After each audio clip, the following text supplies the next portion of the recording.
So you want to buy land in Nigeria, but you have not considered these 7 factors that I'm about to run you through. You didn't consider these factors when you want to buy land in Nigeria, Mr. Big Man. But you didn't consider these 7 things that I'm about to run you through. I said few. Ha. Okay. Well done. Well done. Number 1, cost. How much, what is your budget? How much do you want to spend on land? And of course, you know, the amount that you set aside as your budget will determine the amount of land that you can buy. Where are you finding land in Lekki for 200,000 naira? I'm not eyeing anybody. Oh. Number one, know your budget. Please, just know your budget. That's what I'm going to say. What's your budget, yeah, and how much you want to spend on land? Simple. The one mistake that people make as well, the one mistake is that they set a price. Okay, I want to buy land for 600,000 naira, but they don't include the prices of the additional fees that are going to come with it. Please include prices of additional fees. If you know you want to buy land for, let's say for example, 500,000 naira, make it 600.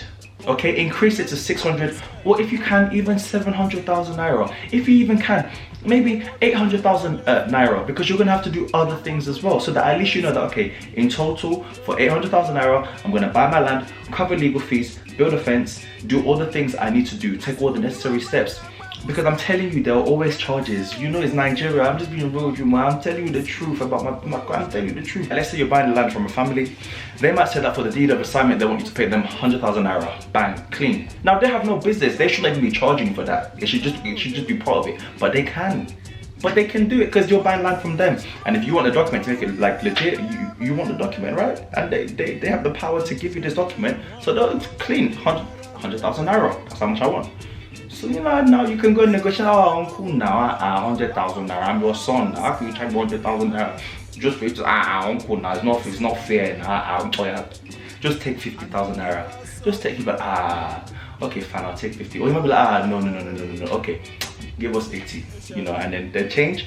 Buy us meat pie. Number 2, do not find a company or a realtor and just say, oh hey, I've got £2,000, or oh hey, I've got 600,000 naira. Find me land anywhere. No, please do your research. Know the area, know the neighborhood. Or you know, you want to be somewhere very, very far. You want to go to Ekwe. Okay, cool. Here's my budget, and I only want to look for places like Ekwe, you know, or just somewhere far, you know, because I want to retire in this area. Make sure you are doing your research and you're finding out and you know exactly where you want to buy your land, okay? Please do not just, as they say in the UK, don't piss in the wind, mate.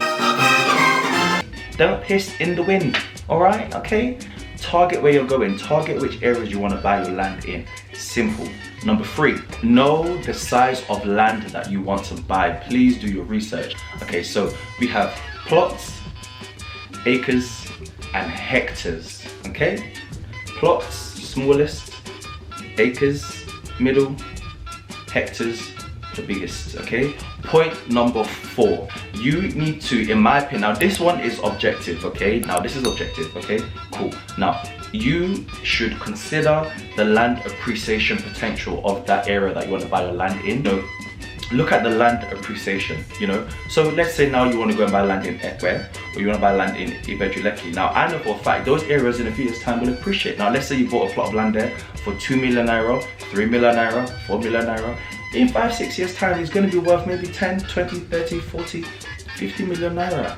You know, so for me, like, if you're gonna buy land, make sure you know it's a good investment. Now if you just want to buy land in any random location, you know, there's houses where they have houses by the swamp.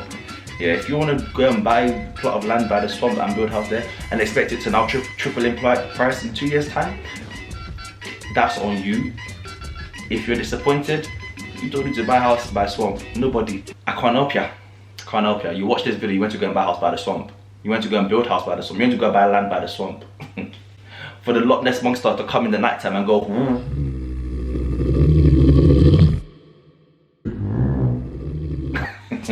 okay, you know, but you know, look, if you want to buy you know, land or build a house in an area whereby, let's say, it's close to family, it may not be in a land in a location that's going to increase in value, but you know, for sentimental reasons you want to be next to your mom, next to your dad, next to your whole entire family, because that's where you all grew up in, then do so, you know. So don't let it deter you. Like, this is the beauty of land. Probably this is why I've been pushing to all my diasporas.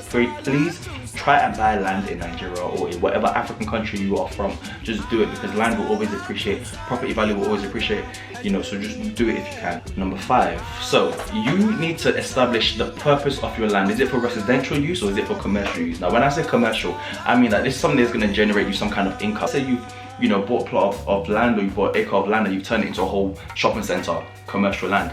Let's say you bought land and you open one tiny little shop where you sell pure water. Commercial, it's commercial. Commercial, if it makes you money, it's commercial. Simple. Now residential is, you know, where you are going to be living, you know, it's homely, habitable. You're going to go and build a house in Nigeria, now you've got a house and now, you know, you live there, you know, you have your family. Residential. So make sure that whatever the purpose, whether it's commercial or residential, that the location go hand in hand. If you're in a residential area, don't go and build a house next to a factory where you'll be hearing bang bang bang in the night time. You'll be sleeping, you'll be hearing drilling, factory sounds, you'll be hearing workers, people closing the doors, banging. Don't go and build a residential house next to a music studio.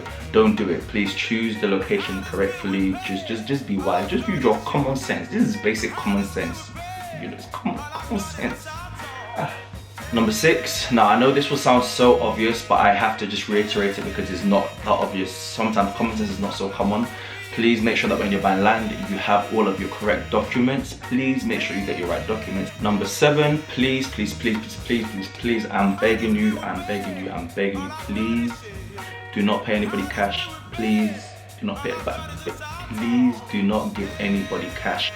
Please don't do it, because if you give them cash, there'll be no trace of they could easily lie and say you didn't pay us any 1 million naira. Were there any witnesses? Is there any trace, any records to say you paid us 1 million naira? No. Do bank transfers and make sure that it is going to the account of the actual seller. Don't put it to the account of their son or their cousin. I'm loved.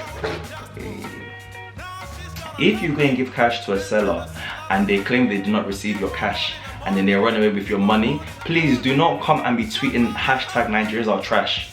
You are trash because you are the one that made the mistake. Toby told you, I told you not to. I give most of I said, don't give them cash. You went to go and give them cash. Now you're vexed, you're upset, you're now crying in church, and you're telling the whole congregation that you think somebody's doing something to you spiritually. No, no one's doing anything to you. It's just you didn't use your common sense and you didn't listen to me. Please, if you go and give them cash and they run away with your money, do not come and cry and say that. Please do not come and be spreading false rumors about Nigerians and saying how they're all scammers. No, now you're in church crying. Better wipe your tears. Those are my 7 tips, my 7 top tips. If you choose, listen. If you like, don't listen. It's up to you, Sha.